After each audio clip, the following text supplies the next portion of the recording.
four gentlemen sitting here, they are not adults sitting here talking about this. They are adults who have been through this entire system and saw it. Lived it. Yeah, they saw it every day. Yeah. They saw it every day. And we are very, very excited to welcome back to the show Ethan Young. And along with Ethan this morning, we have Kenneth Yee, we have Adam Hassan, and Thomas Mitchell. Gentlemen, good morning. Good morning. Morning. Thank you. So excited to be here. Can you feel the energy? 7:13 on a summer day. Good morning. Again, man. Thanks for dragging us out of bed. We'll go ahead and just go down the line here. We'll start down there at this end. You can introduce yourself. Tell everybody a little bit about yourself. Okay, will do. Hey, I'm Thomas Mitchell. I will be attending Rhodes College this fall, studying political science and urban economics. And you graduated from? West High. West High. My name is Adam Hassan. I'm going to be a senior at Bearden High School, so I'll be sticking around Knox County Schools for another year. And I guess I'll be beginning the college search. And I will also be serving as the student representative to the Knox County Schools Board of Education for the following year. Fantastic. Yeah. Adam Hassan, once again, you are the student representative. Yes. On the board this year. Yes. You'll be at every single board meeting. Every single board meeting. Don't act like you're not impressed. No, I'm excited for it. That is a fantastic thing. That really is. And we look forward to hearing from you after your first couple board meetings, because that's going to be a very exciting thing for you. I'm really excited about it as well. That's awesome. My name is Kenneth Yee, and I'm going to be attending the Wharton School of Business at the University of Pennsylvania. I'll be studying finance, economics, and public policy, and I just graduated from Farragut High School. Congratulations. Wharton. Ooh. Yeah, dude. Ooh. It's a good one. It's awesome. And I'm Ethan Young. I also just graduated from Farragut High School, and I'll be going to Yale College in the fall. I've heard of that. I heard of that. Yale. Too. It's a small little college north of here. What? 4 or 5 presidents? Yeah. Or 2 or 3. A something good like friend of mine went through Yale, so he is a Bulldog as well. It's the Bulldogs, right? Still the Bulldogs? Still the Bulldogs. Good stuff. Excellent. Well, this group of 4 young men have gone through Knox County Schools, still one in Knox County Schools, and over the past couple years, you all came to light and came to public prominence for the simple fact that going through these schools, your various schools, and going through what Knox County Schools was going through at the time, various different aspects and things that were happening, you guys all at one point or another stood up and actually decided to speak out and made your voices heard. Takes a lot of courage, takes a lot of guts to first of all, to stand up and especially to stand up as a quote kid and say, hey, I want to say something. And surprisingly, a lot of adults stepped back and said, okay, well, we want to hear what you want to say. A lot of adults is just that's an understatement when you look at the 4 of you guys. Ethan, you've been all over the place. Of course, we first met you when you stood up and spoke in front of a Board of Education meeting. Mm-hmm. Somebody put that out on YouTube. And you almost became like this overnight sensation, not just here locally, but throughout the nation. Of course, we heard, Glenn Beck, Mike Huckabee. You showed up on both their shows. You guys were on Metro Pulse. You guys, what was the big one you saw that shine? What? That Ethan. No. My favorite thing on that Ethan's done. Was it the whole speech? Yeah. The whole speech was entered into the congressional record. No, that's right. There it is. Duncan. That's right. Which that's an honor. I mean, absolutely. That means it'll be there. For January of this year. That's pretty amazing. Duncan so entered his entire speech to the board into the congressional record of the United States. So you've made history. You've become history. You're a part of. You were a part. Yeah, no, you were a part. You are a part of history now. And you were just this month. You were named one of Red Alert Politics 30 under 30. That's awesome. It's great stuff. So what's been going on in Ethan's life since we last spoke to you? Well, I mean, a lot of stuff. You mentioned a lot of the things pertaining to the education stuff. You know, I've been very busy doing the whole college application process and kind of gearing up for that, which is a whole different, you know, realm. Sure. Trying to figure out what you're about, what you've done, what you've accomplished, what you want to accomplish, that kind of thing. And you're a business owner, too. That's part of it. Yeah, I've been trying to wrap that up, you know, preparing to leave and everything. Wow.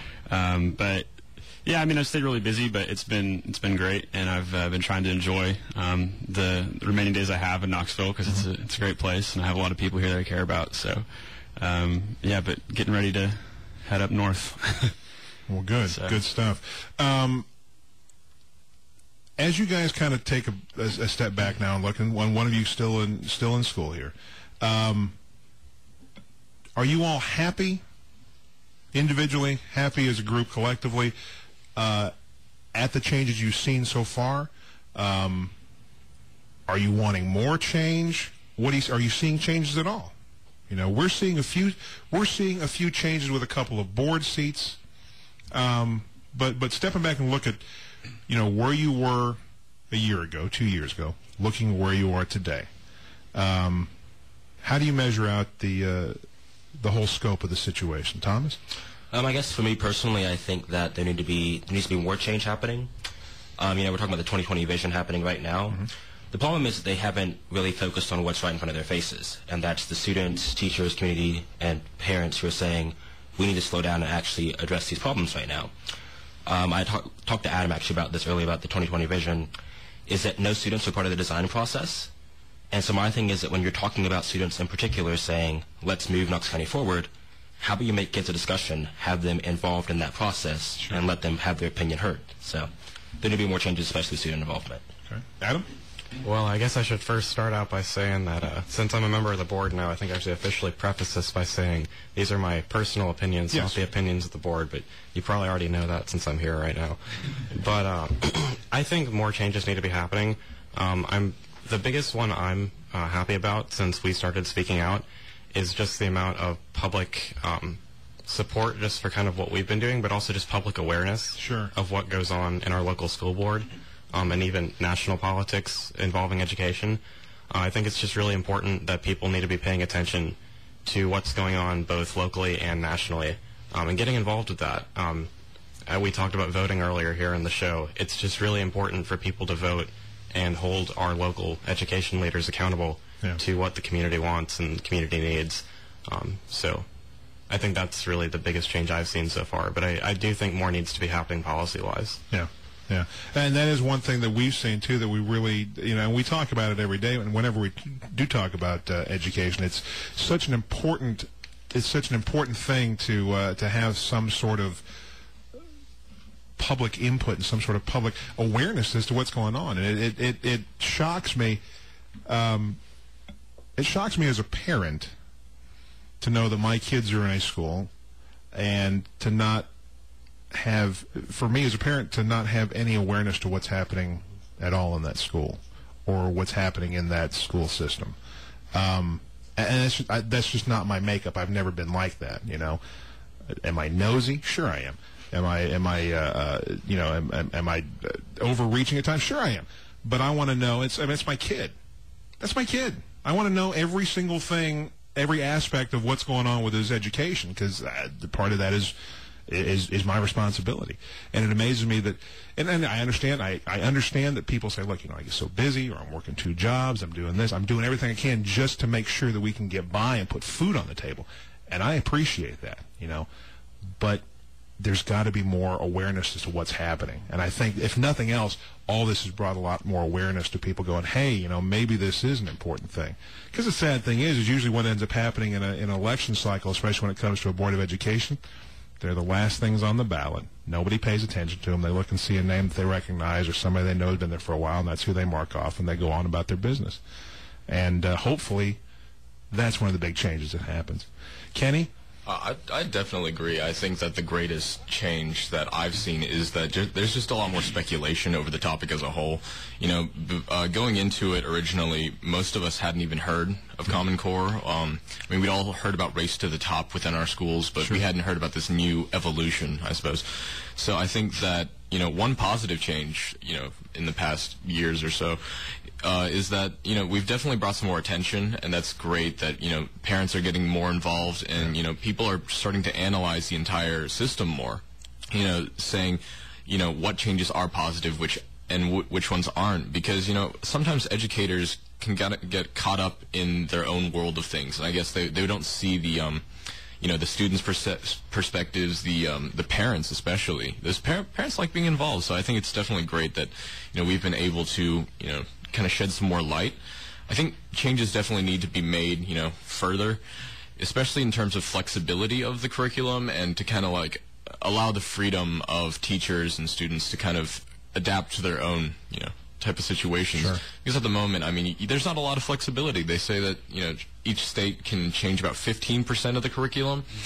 And if you really think about it, I mean, what they're being tested on and everything, that 15% is practically zero. You know, there's no freedom, and we really need to encourage, you know, education within the students, and not only in terms of, you know, what's going to be on the test, but also just what's going to help them in the real world, what's going to help their critical thinking. So I think more changes need to be made just to allow more freedom within education to kind of better foster learning. Sure. We're going to take a quick break. When we get back, we'll get Ethan's take on it. We're talking with Ethan Young, Kenny Yee, Adam Hassan, and Thomas Mitchell.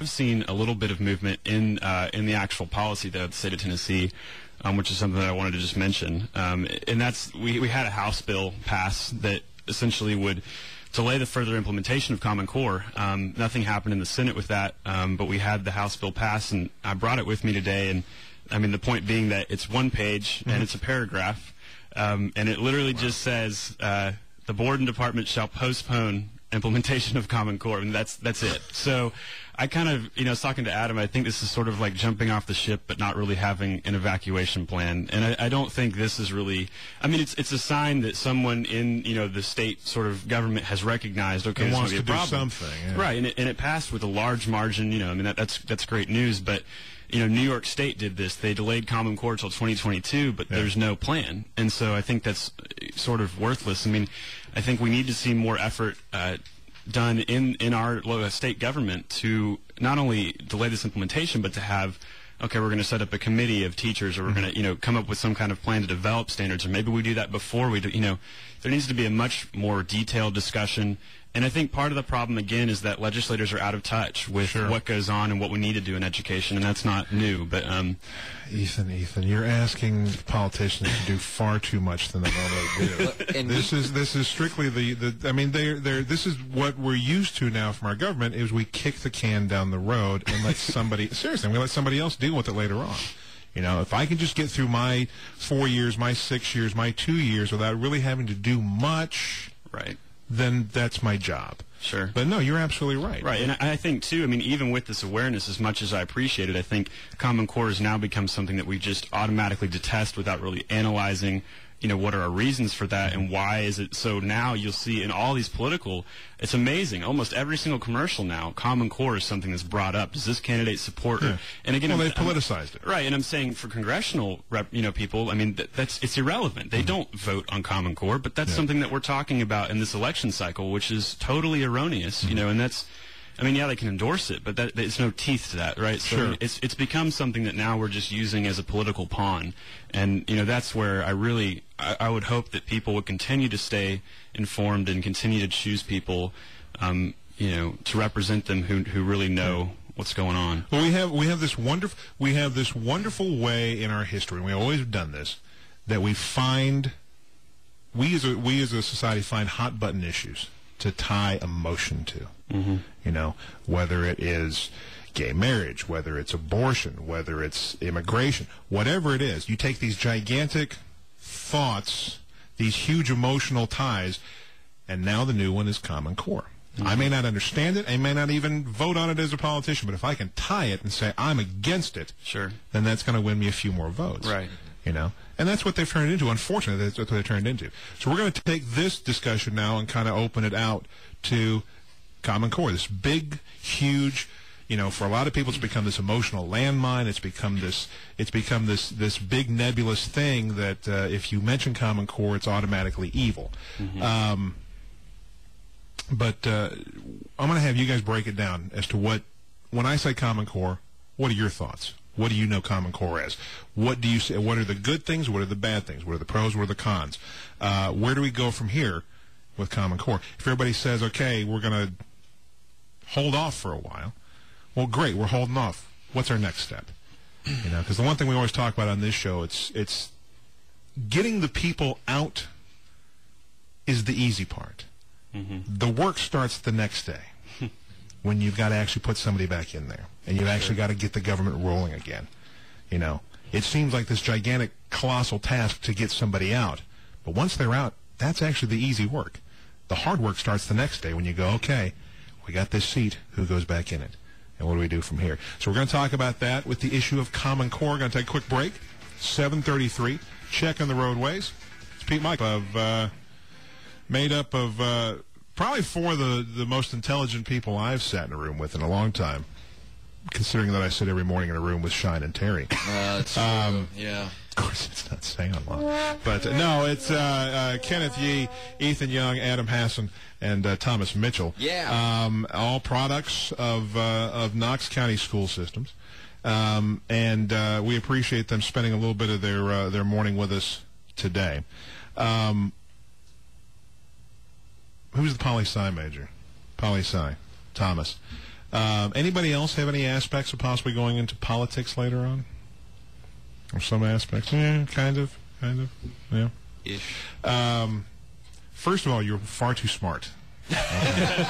You are all four far too smart to go in and do your job effectively. But no, here's the thing. We talk a lot about a lot of just bleak things every day on this show at times. Yeah, that's true. And it seems like it gets very heavy and it gets very deep at times.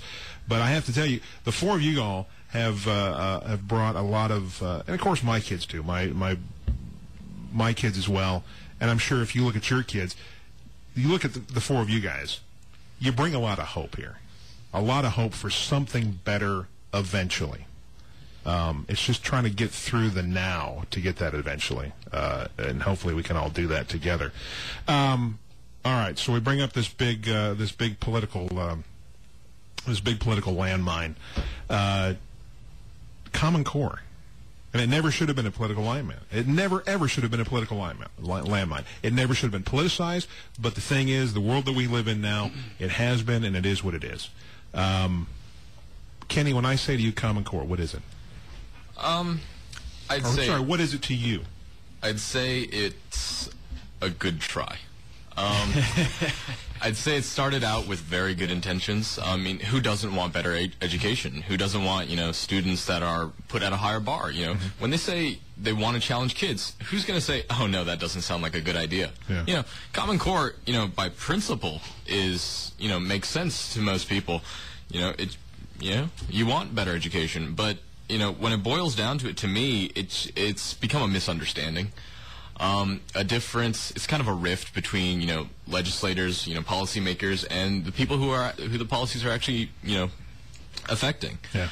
So a lot of the issue, to me, a lot of the, how it's been shaken up, Yeah. I suppose, is that it's just not clear. So Common Core to me is just, kind of, you start with the idea that you want to raise state standards across the board. That's a great idea. But what starts going into it is that it's convoluted. You start getting different types of people working on this project. And these people aren't involved in education. They're more involved in businesses. And, they're all kind of gearing towards their own personal interests, in my opinion. So what comes out of it is a new system that, we've pretty much bribed the schools into taking, different states into taking, and, now we're asking, why isn't it working? I mean, how do you expect it to work?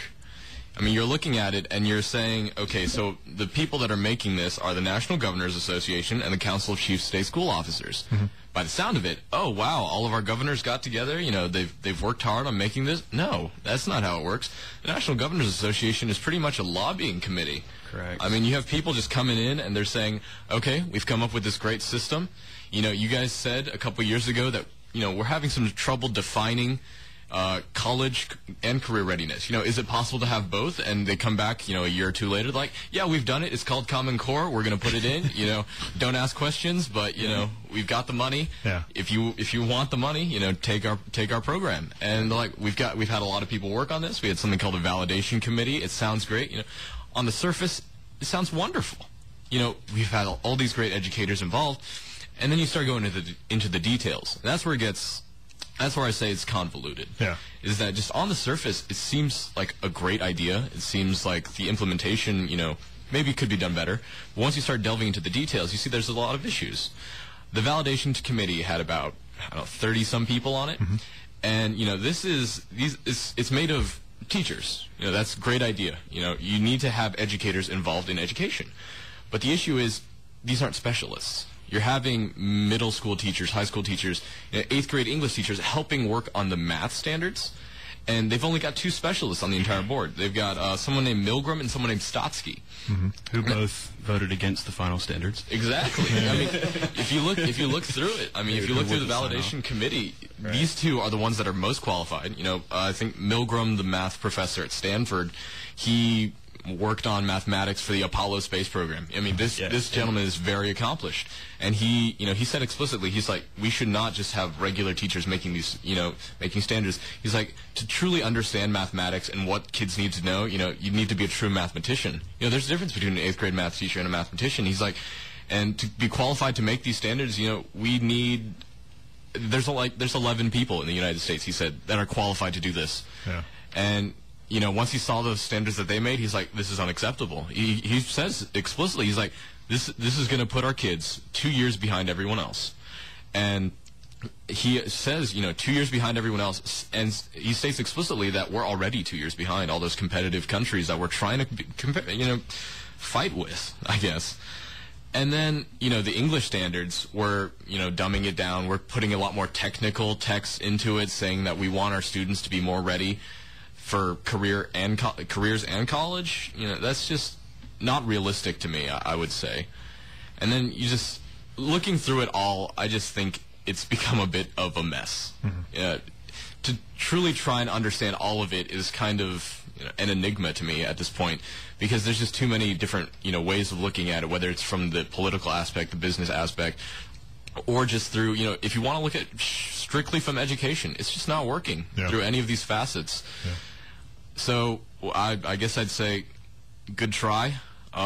Let's try and revise, the idea. Sure. We definitely want higher standards. We want to challenge kids. We want to push everyone to the highest of their potential. But at this point, it's just, All right, Thomas. So I hand you the project to revise Common Core. How do you do it? I guess I would first start with actually making a plan to standardize the implementation of standards. That's the thing about Common Core, is that they want to get standards across the nation. There's no process that's actually standardized as that process. So in itself, Common Core already doesn't work to do what it wants to do for students. It doesn't do it itself. I guess for me, it would be less of a focus on international things. If you read the Common Core like FAQ thing, they talk about stagnation on international batteries, specifically in math and science. And the issue with that is that you're accepting that America is behind. And so for me, when I look at America being the most powerful economy, most powerful armed forces, leader of the free world, I don't agree with that. And the test that they cite, the PISA test started in 97, first released in 2000, said that America's behind. I think we're 15th and 17th in math and science. But that's been our country for like 25 years. If you actually accept those tests as fact and what they choose to look at, the small samples they take and say, yes, America's behind, if that's true, then why do all these countries still call us the leader of the free world? If we are truly behind, why then are we still the people that Japan looks to, South Korea, Singapore, Malaysia? Why do they look towards the United States for help, for aid, for guidance, if we're truly behind? And so I guess for me that aspect would truly be that we need to stop looking at international aspects and say, education in America is not working because of poverty.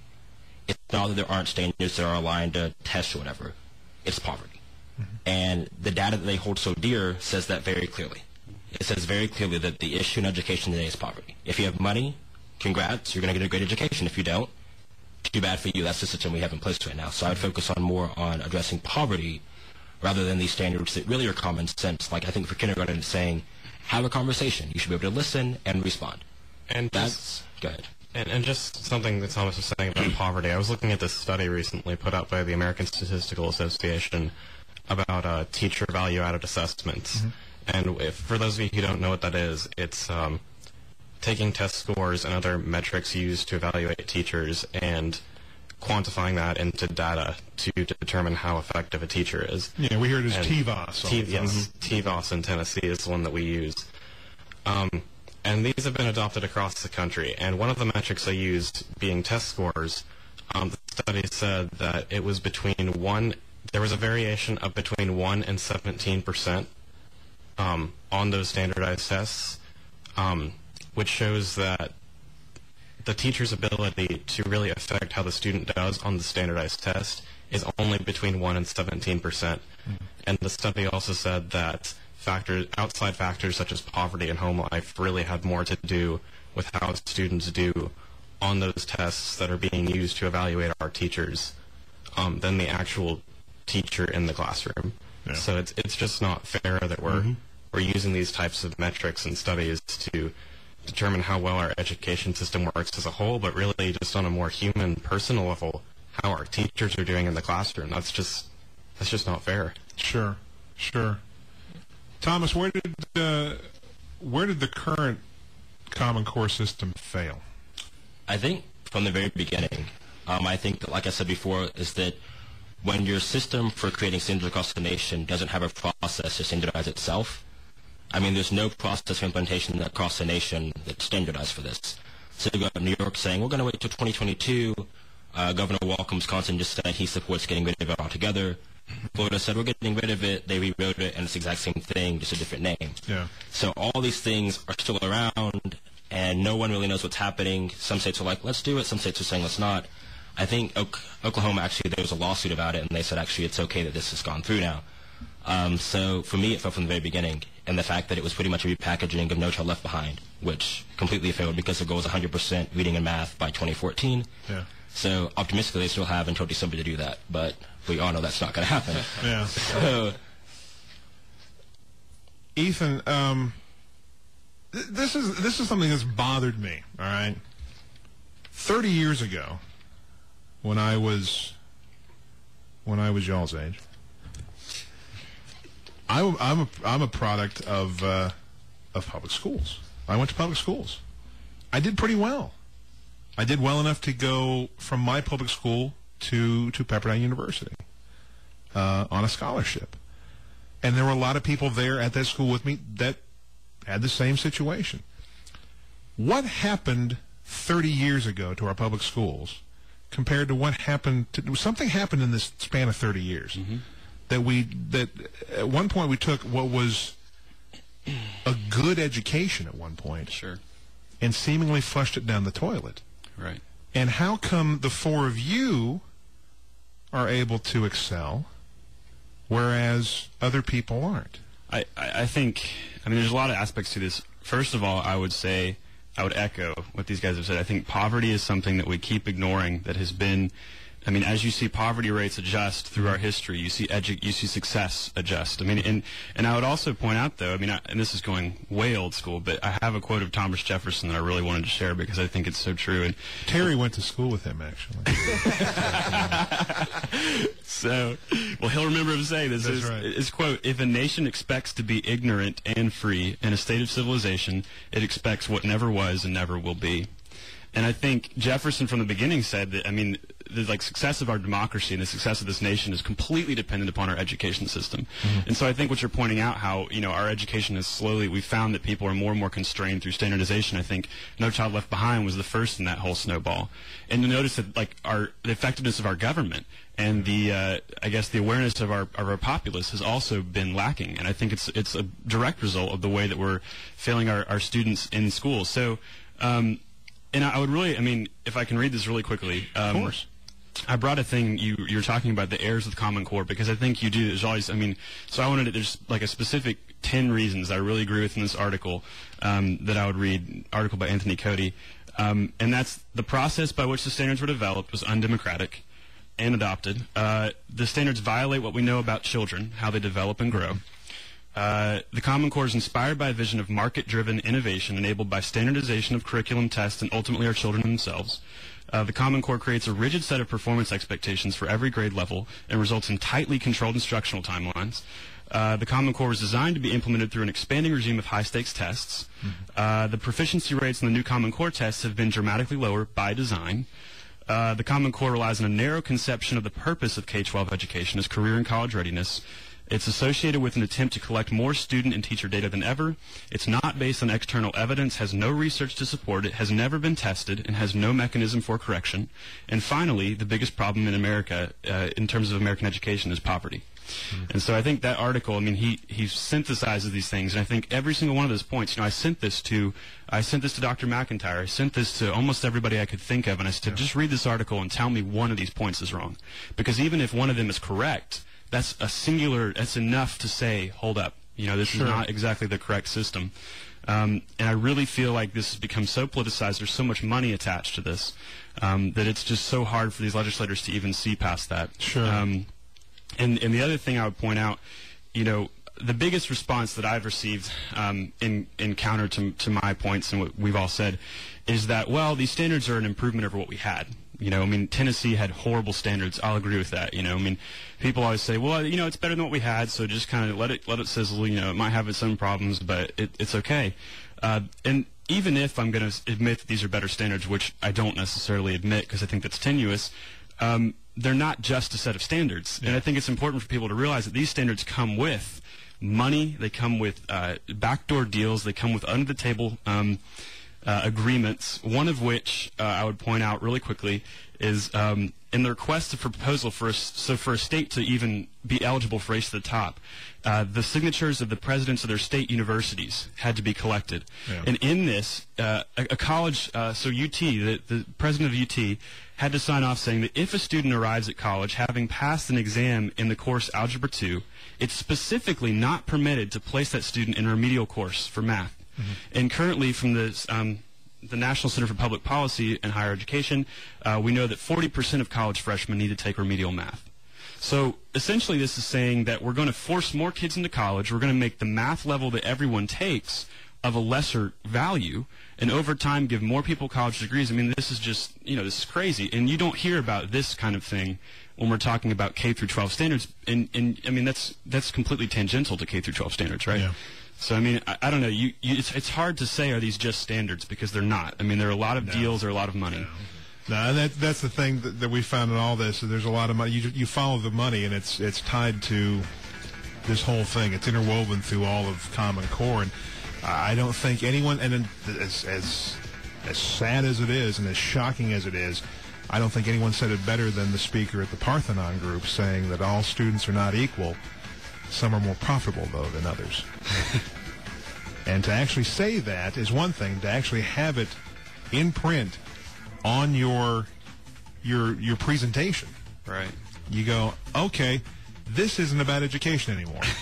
It apparently never was about education. We have amassed an incredible panel, and they're going to stick with us for a little while longer. We got some questions to pose to you all from some of our listeners, but right now, quick break. Checking the roadways. It's Pete Michaels. Pete. And they're polite, too. They are. Like Canadians. It's like I'm sitting in a room full of Canadians. No, they're much better than Canadians. I know, that was a good joke. You know why? Because they're all here locally. They're like Knoxvillians. They're Knoxvillians. They're East Tennesseans. Yeah. They are expanding the horizons of people everywhere. That's right. I mean, they're going to go out and do huge things. You realize within 10 years, we'll be able to say, those four actually were on our show one time. That's right. And people go, no, they weren't. Yeah, no, seriously, they were. We convinced them. That Kenny guy, he was on our show. Speaking of the Justice League, I've come up with your names. Are you ready? Oh, man, ready? hold on. I don't know if we should. Now, should we just give the names out and they pick which one they want to be, or should we just actually name them? We have to name them. Thomas is going to be Dr. Fate. I'll take it. Dr. Fate. That's good. Let's see. We've got Adam is going to be Mr. Miracle. Yeah, I like Mr. that one. Miracle. that sounds good. Why? Because he's going to be on the board. That's right. Get a nameplate with that. I think you should. For the board, just Mr. Miracle. I will email Dr. McIntyre now. It'll get done just like that. We'll have it done tomorrow. We've and we have Kenny is Captain Atom. Yeah. Captain Atom. Oh, okay. Captain Atom. And of course Ethan is Dr. Light. Oh, there you go. Dr. Light. So we have two doctors on either end. Dr. Fate and Dr. Light. Gentlemen, hang with us. Third hour on the way. Stay with us. More of the Rude Awakening coming up. To partay. I'm sorry. No. We're here talking with. We're talking about. Well, that too. Yeah, we're here talking about education, and we're talking about Knox County schools. We're talking about Common Core. We're talking about everything. We're talking about the future with four very qualified, very fine young men from all from Knox County schools. Which again, I rephrase it again.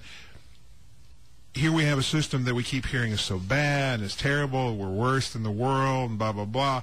And yet this horrible, broken, awful system created for very intelligent, very well-spoken, very responsible people.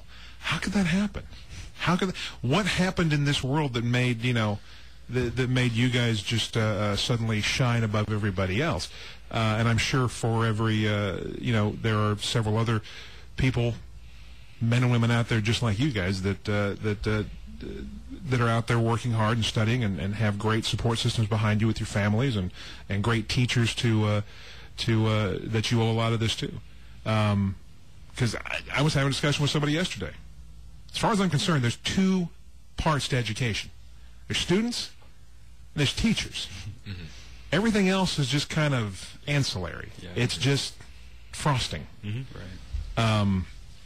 We were talking with some incredible young men this morning.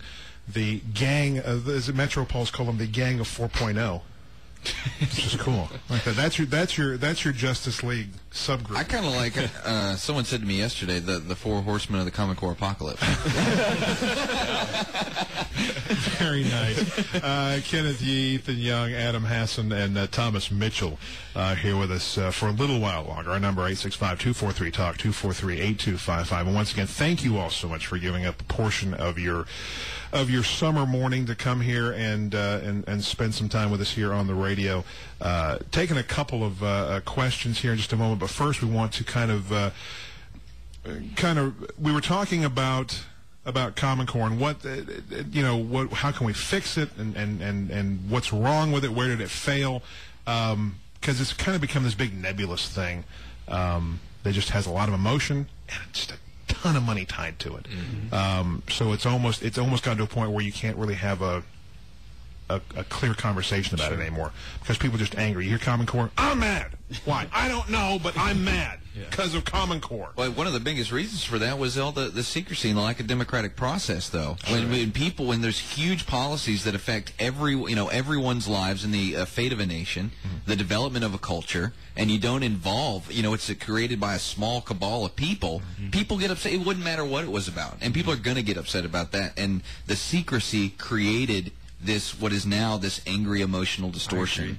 I agree. Sure. So we were hearing from Ethan. He was giving us some 10 points about some of the problems with Common Core. Kenny, you said you wanted to. Yeah, absolutely. You just mentioned something about all the money going into this, and I just thought I read this article the other day. It came out by the Cato Institute. Yeah. It's a nonprofit organization. It said that 40 years of increased spending has led to virtually no increase in market intelligence within our culture. SAT scores, when adjusted for demographics and participation, have actually decreased about 3%. Really? They look at our National Assessment of Educational Progress, the NAEP, dropped. All this increase, all this money that we're putting into it, clearly it's not working out for us. It's a bit of a shame, to be honest. So we've spent billions upon billions upon billions of dollars to become dumber. Oh, yeah, clearly. Apparently, that's what the study shows. So, And the thing is, the study showed us that we were dumb in the first place because, a while ago, when we still believed in our common sense, shocking, but we said, actually, when we look, like we mentioned earlier, we look at the other nations of the world, why are we doing so well? Why do we have so many people winning the Nobel Peace Prize? Yeah. And for the longest time, we didn't have this, false sense that we were failing, internationally. Because, sure, we've all admitted that absolutely we're outperformed in rogue performance and a lot of different things, but the reality is that really what defines a nation or what defines success? And I think we would all agree that's not true. So some of the things we talked about in this show too is when some of those times when they put us up against international standards, you're going against countries where everybody isn't required to go to school. Yeah. You're measuring against like China, for instance. Only it's like 1 in 100 get to middle school or something like that. Maybe even more than that. It's a very selective process. It's a very selective process, and you have 30 million people living in caves. They're not going to public school in China, and that's a real number. Yeah. So it's a lot of these things are distorted. And why are people trying to make Americans feel like they're dumb? What is that about? Yeah, one thing you can bring up is if you're trying to adjust to international standards, why are we not actually trying to adjust to, arguably what country has the greatest education, which Finland. Finland has actually been topping education for the past, 10 or so years. Yeah. Every single ranking, they're always number one. They're beating us out. And if we actually want to, compare and compete with everyone else, shouldn't we be following their standards, which are actually limiting the amount of standardization? They're actually students barely have any homework, they have less testing. Isn't that what we should be doing? And people often you bring up Finland, they're like, oh, that's dumb though because they're such a homogenous group of people, like they have such a limited sort of diversity amongst them, and I think that's true and relevant, and it's a small country, but the reality is in Finland, occupation wise, it's just as prestigious to be a teacher as it is to be a lawyer or a doctor, and you're paid equivalent. Every classroom has at least 2 teachers, most have 3. And, we're talking like a really big deal about education. If you go in to be a teacher, you have to get a master's degree minimum. Yeah. Often you have to get a doctorate degree to even be competitive. So, culturally there, being a teacher and going to school is a big honor, and that's something that's really hard to sort of create and inculcate in the United States when we've so devalued teachers and we've said you're worthless cogs and we're going to tell you what to do, we're going to tell you whether or not you're worth getting paid, and that's going to work in the long run because we're going to be able to use you for whatever purpose. And Finland's saying no, we trust our teachers to do a good job, but we expect them to be of the utmost caliber and all these things. And so I think it's one of the most fundamental differences between our approach and their approach. So basically setting the standards high first for the teachers to begin with, and then the standards fall in for the students after that. And appreciating the teachers to a much greater extent than we ever do. Sure. Sure. And a big thing that in fact, we talked about this at the very beginning when we first started talking about this, and it still falls, my eyes fall across it, and I go, well, how come this is still this way? We look at you look at, these different lists of the top 10 best performing high schools in the country, or the top 10, best grades from high schools. And out of those 10, the majority of them still coming from 2 states that did not adopt Common Core, Texas and Virginia. Yep. Right. Right. Why is that? If this is such a great thing, how come the best performing high schools are from places that went, no, we don't want that? And of course, like we said earlier, I think New York's withdrawal is gilded, but nonetheless, New York is, leagues ahead of Tennessee, and they're out of this almost within months because they've realized this is a train wreck, and they have a lot of experience. I don't know. Well, the big thing now, too, and we saw this in Indiana, okay, we'll repeal it, we'll say no, and then we'll just reintroduce it with a different name. Yeah. Oh, sure. And that's what Florida did. That's happening here, too. Mike Huckabee said, don't get rid of it, just rebrand it. On the program that I was on, his opening statement was, I was very, I was disappointed in what he said. And, don't give up the fight. Just rebrand it. Right. Something else. Yeah, they've been getting bad publicity, so they start renaming things like the science standards. What is it called? Next generation science that they're funneling into our schools. It's the same Common Core stuff. It's just they're renaming it to better publicity. No Child Left Behind works so well. Let's go ahead and rebrand it. We'll put it back out there. It's race to the top now. Yeah. Right. There you go. Like that, same thing. It's okay. It shows the hubris and kind of the disdain and like how they really feel about the average person. It's like, totally. You just won't get it. And totally. That attitude is it's disheartening. And I don't know why this is really coming to me like that pointed out the fact that I was thinking like if you look up our governor, if you look up the President of the United States, if you look up John Kerry, look up all these big figures, none of their kids go to public school. None of them. they all go to private schools. And I think that goes to the, we mentioned the poverty thing, and they can afford these more expensive private schools, but they don't want their kids in public schools. Why if the president of the United States does not put his own kids, all these big leaders in our country, that's crazy to me. That should be a reflection that you trust the system that you're responsible for in a way. How? But see, the reason why is because they know the system too well. They know how bad they've screwed up the system. Well, look at one of the biggest advocates, Bill Gates. Do you think his kids go to public schools? Oh, absolutely. No way. They go to one of the best private schools in the country. Right. And Bill Gates himself would tell you that he didn't really learn any. He did his own thing. He never really. He went to Harvard for however long, but he wasn't paying attention. He was doing his own thing, starting his own business. Yeah. And he found his own way without education because he's a brilliant guy, that's his own thing. But for him to say that his way, is better than all these teachers and all these other people who have researched education, and that's what he's going to force down our throats because he understands the market, that's just, I don't know, it's not a holistic image. No, it's not. Adam, how do we fix the standards? How do we develop better standards if we're going to stick with raising standards? That's you could write a dissertation on that, but. 30 seconds. I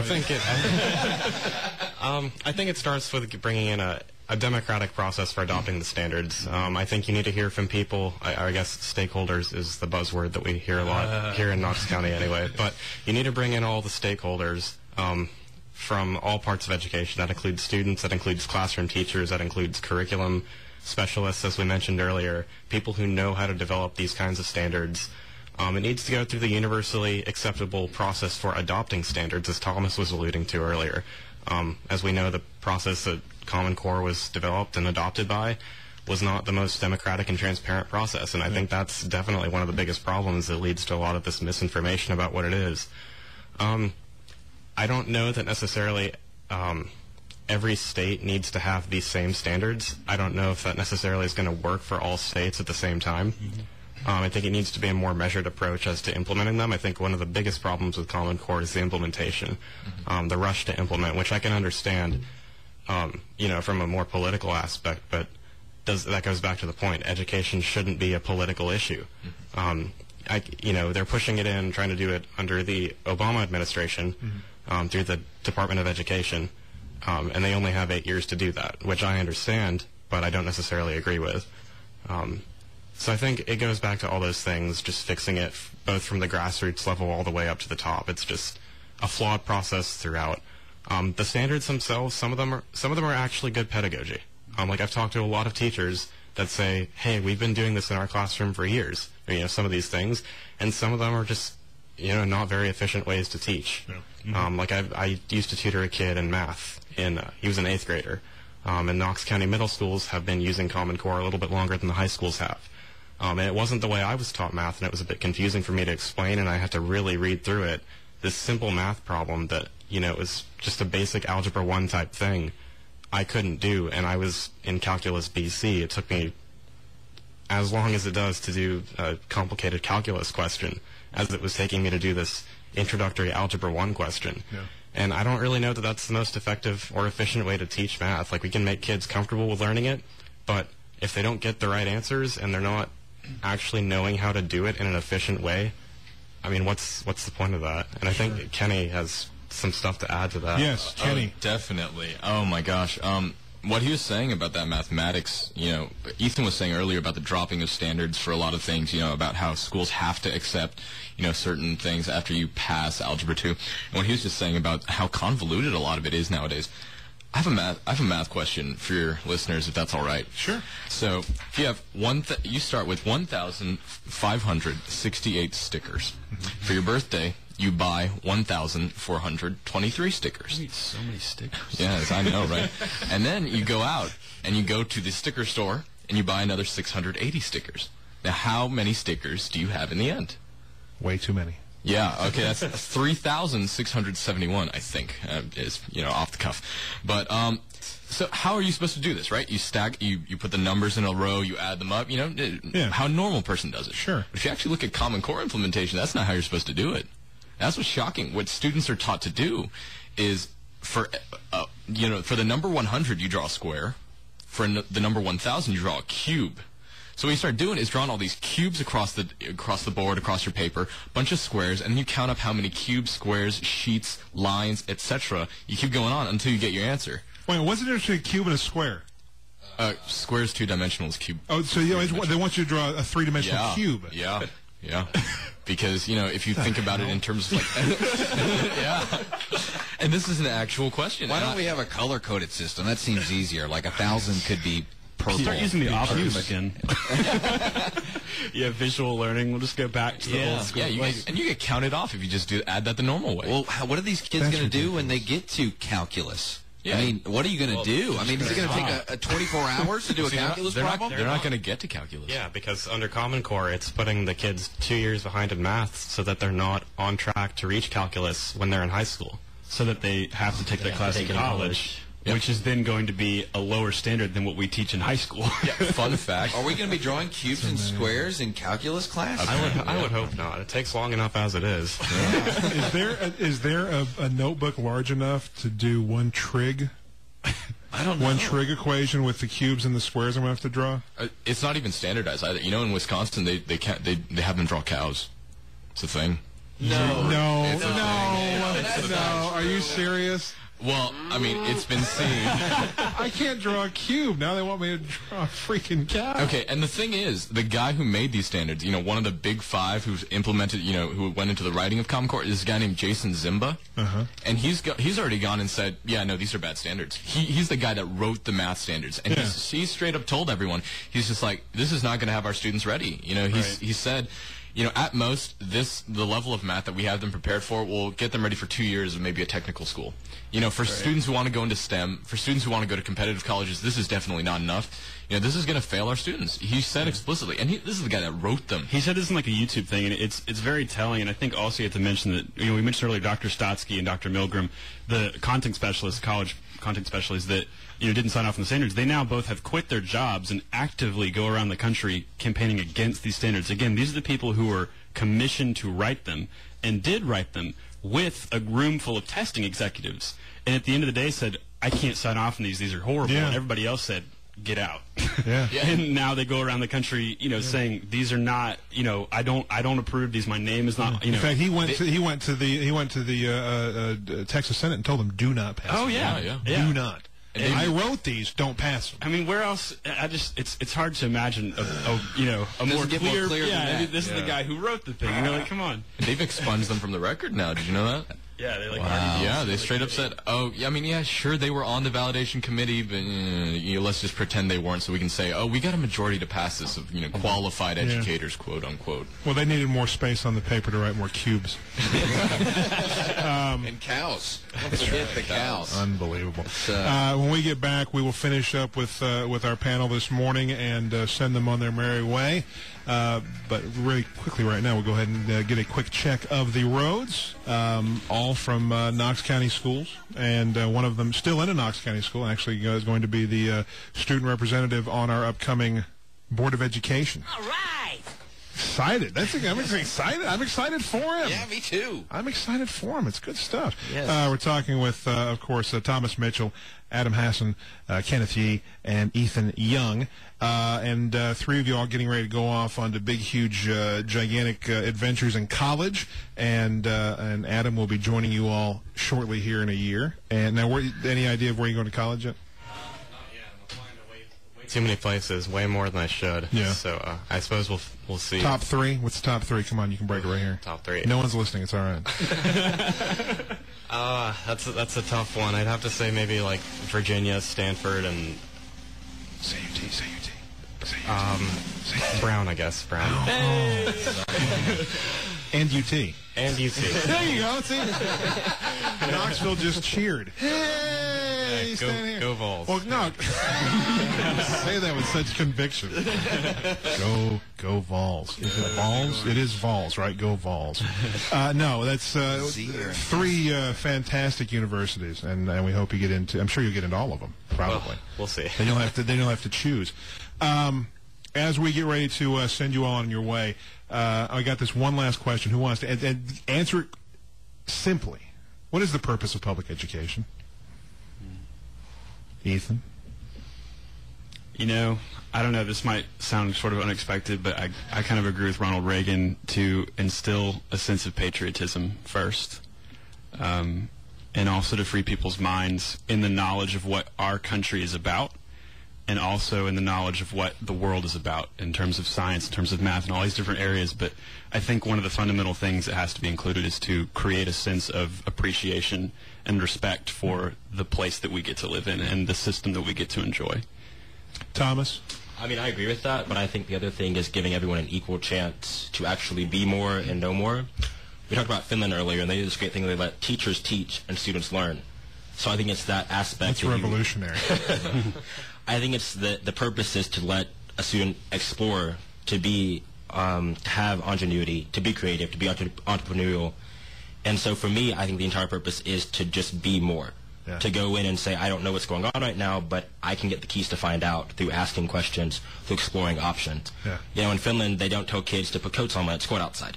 So the kid walks out and it's like, oh, I'm cold. Go in and get your jacket. So the kid does that themselves. So I think that it's this thing on self-reliance is another big part of it for me. I think that aspect of being able to do something for yourself is a major thing that should be happening in education. I think that's its purpose. Yeah. Amazingly, you know, kind of in line with that, when I was a kid, we actually didn't have printed on the side of coffee cups that the coffee was hot inside. You know why? Because we all knew that. Yeah.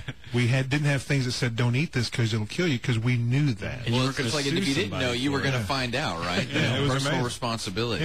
Yeah, and when you burnt your tongue, you weren't going to go make a lawsuit out of it. I learned. Exactly. You know. I've eaten hamburgers every day of my life. I'm fat. I got to sue somebody. Knowledge is power. It's incredible. Yeah. Kenny? What is public education? What is public education? Briefly. That's a good question. Well, I'd like to, follow Ethan here in using a quote from a president. He said that the philosophy of the schoolroom in one generation will be the philosophy of the government in the next, and that's Abraham Lincoln. And I think that's just so true about, what education should be about. It's about preparing us for the real world. We should be encouraging students to, develop their critical thinking skills, to kind of find what they're interested in. We shouldn't, just all be funneling them into one system, saying, it's all about getting a job. It's all about, being put into the workforce. You need this degree to, be successful. No, that's not necessarily what it's about. It's about students discovering what they want, and where they want to go with their lives, and preparing them for the real world. So in the future, we have people that are ready to lead, ready to help our entire system develop, and just help humanity as a whole. Adam? Maybe it's a bit trite, but I'll also share a quote that I personally like about education. It's by Malcolm X, and it's, education is the passport to the future, for tomorrow belongs to those who prepare for it today. And I really think that education is just all about giving people a chance to succeed in their future, to find their passions, to find things that they care about, and to really just pursue those things. So just education should be there to provide people with a broad look at the world, a broad look at what they're capable of, and then just give them the tools to pursue what they care about. Absolutely. So it's more than just getting a job. That's you guys. I know I wouldn't be where I'm at without the hard work of some amazing teachers through my life, and I know you guys probably wouldn't be where you're at without some incredible teachers in your life, and a desire to want to be the absolute best that you can be, and that those two things right there will lead you guys down a long, fruitful path. So thank you all again for spending a little bit of time with us this morning. Appreciate it. Best of luck to all you guys in the future. Come back anytime when you're big, huge, and famous, and solving all the world's problems. Come back and, like I said, once again, for all of our listeners and for all of us here at the show, you guys give us a bright glimpse into what we can see in the future. And so hopefully onward and upward. So great job, guys. Thank you all so much. Thank you. Appreciate it. And Adam's going to stay in touch since he's going to be on the board, Well, I hope you stay paying attention to what goes on in the schools. Absolutely. Here. That's what it's all about. Absolutely. But once again, Thomas Mitchell, Adam Hassan, Kenneth Yee, and Ethan Young, thank you all so very much for doing what you do and for having the passion you have. And we appreciate a few moments of your time this morning. Quick break.